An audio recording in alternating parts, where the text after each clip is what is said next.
The only time we might dive in is when we have 2 strikes and the pitch is where? Away from you. So you're starting good, you got 2 strikes you got to protect, and the pitch is way out there. You may have to step towards it a little bit to go get it, fight it off. But we don't want to make a habit of that. All right, we want to try to step in the same spot and maybe a variance of about this much. Okay, so if I'm regularly stepping here, the most I want to step is maybe there or here, depending on the pitch. If it is inside and there's 2 strikes, I may have to step out a little bit just so I can get my barrel on it. But that's mostly with 2 strike hitting. So you don't want to get in a hole where you're actually stepping towards the ball too much. You can go a little bit to help you reach it. All right? What's another bad stride? Overstriding. Okay? Yeah, overstriding. If you get out there and you overstride, what's wrong with that? You're off balance. There's 2 things. It's harder to spin, and we're going to talk about that in a second. It's harder to spin with your feet apart, but the biggest thing is watch my head. If I start here in a nice stance, and I go with a big stride, and I get way out here, what did my head do? Came down with 6 It inches. went down and forward. We do not want our head to move. We're going to talk about that in the end. That's the last body part we're going to talk about. But trust me, we want to try to keep our head still. All right? And an overstride, a big stride, will make your head move. If your head moves, the ball moves. Now we're in trouble. Okay? The other one is if you step out, if you bail out all the time.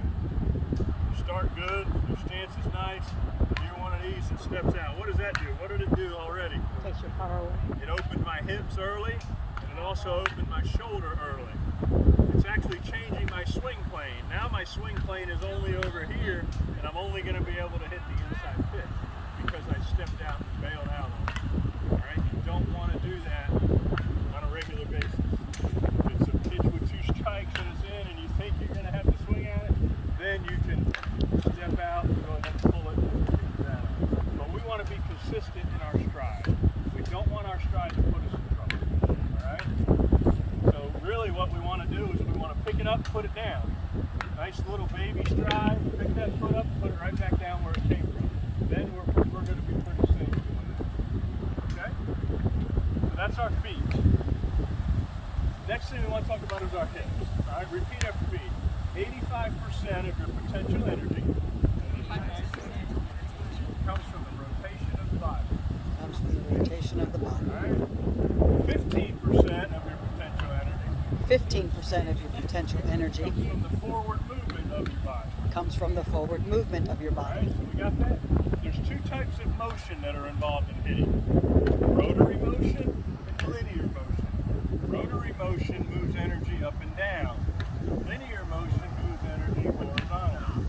Right? 85% of our power comes from rotary motion. 15 comes from linear motion. So which one's more important? Rotary motion. So we have an expression. We break that science down to the faster you spin for me, the faster you spin, the farther it goes. Farther it goes. All right?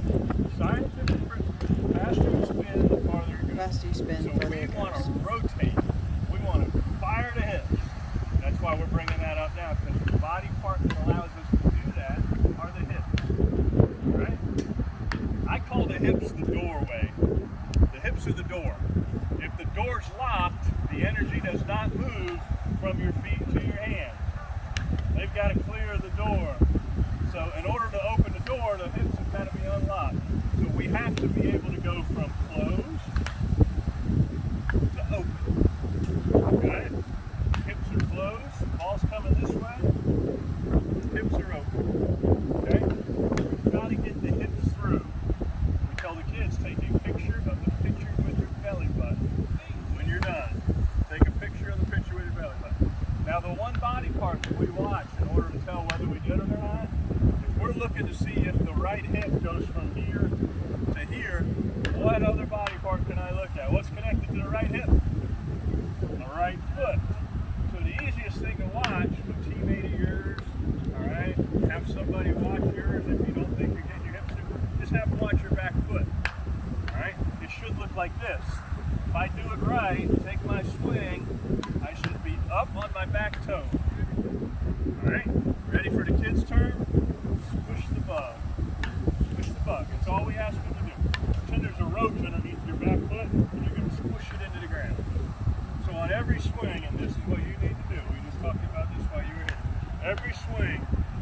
got to squish the bug and get up on your back toe. That's taking your back hip from here to here. You're unlocking the door. So now the energy can go from the ground up. There's a sign. We get our energy from the ground. From the friction of the ground, we get our energy. All right? We're happy when it's clay because we still want to be able to turn on it. It's a little rougher heading off of this. It's a little harder to turn, but it's not too bad.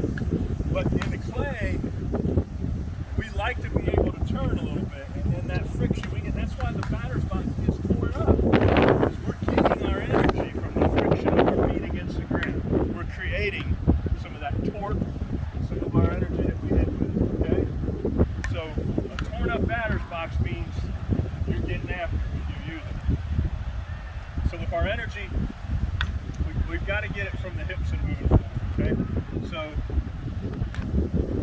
remember, if we dive in and then try to swing, look at my hips. It's a little harder to get my hips through. Alright, now watch this swing. Watch my upper body right now. Tell me if this looks good, right? Just upper body. Okay? Ready? Upper body looks fine, doesn't it? But look here now. What did I do? I didn't get anything, did I? So that means that swing was all upper body. Alright? We've got decent sized legs. Alright? We got a rump on us that we can use to hit with. Alright? We want to use our lower half when we hit. We're trying to hit it as far as we can or as hard as we can. We want to use our legs. If you're not spinning on your back toe, you're not using your legs. It's all upper body. The door was locked. Alright? So you gotta open up the door. So if 85% comes from the rotation, I'd love to see you concentrate more on just spinning. So the rest of the week I want you to spin hard while you're in there. Some of it even looks like this. This is called coming out of your shoes. It's okay to take a swing. You know, come out of your shoes a little bit. You don't have to stand in that box the whole time and be perfectly balanced. Not in softball, all right? So don't be afraid to take it, get your hips through, over-rotate if you have to, drop your bat, run the first base. But take a hat. The faster you spin, the farther it goes. Keep that in mind. That's 85%. Now, is there still a little bit of forward motion? Sure there is. How much percentage is that? 15%. So we still want to have a little bit of linear. Here's what that looks like. Alright, we go from the back foot to the front foot. If I'm just standing here, my weight is probably 60% on the back side, and then I'm going to shift it to the front foot. What I want is I want to get that front foot down. What it really does is it stops my energy from going forward anymore and forces it up. So if I can get that front foot down, that stops my linear motion, and then it turns it in so my energy starts to move up. So once our energy stops moving forward, it goes up. Picture a car running into a wall. Once it hits, the energy goes up the wall. It crumbles up, not down. You watch the Ninja Warriors and that wall that they have to go up. How do they get up that high wall? By creating all that energy going forward. And once the energy stops going forward, it actually goes up. And that's how they get to the top of that wall and move forward. Okay? So in hitting, we do want a little bit of forward, but what we don't want is a soft front leg. Then it looks like this. Okay? If that front leg is soft and gives, your energy moves beyond the front leg, and it never starts coming up the inside of that front leg. Right. Right. You want to go, it's what we call a firm front side. You want to hit with a firm front side. It gets down, it kind of goes from, okay, there's a little bit of flexion to extension, and that forces that energy up through the hips, comes across the core, all right, to the shoulders, and then it goes out the arms. Centrifugal force sends it out the arms to the back. Is that foot planted the same time you're squatting the butt? No, it plants before that. Okay, you got to get that foot down. All right. One of the best things in softball is we can actually pick this foot up. Now how much weight is on my back foot? 100%. But watch, as that foot goes down, it starts my linear. It gets my linear started, but that foot planting has to stop it. We don't want to go through the front leg. We don't want too much linear. We just want that little bit forward to the front foot. The front foot stops it from going forward. The hips rotate, all right? And that energy moves up our body and out our hands. Got it? Faster you spin, farther it goes. So keep that in mind.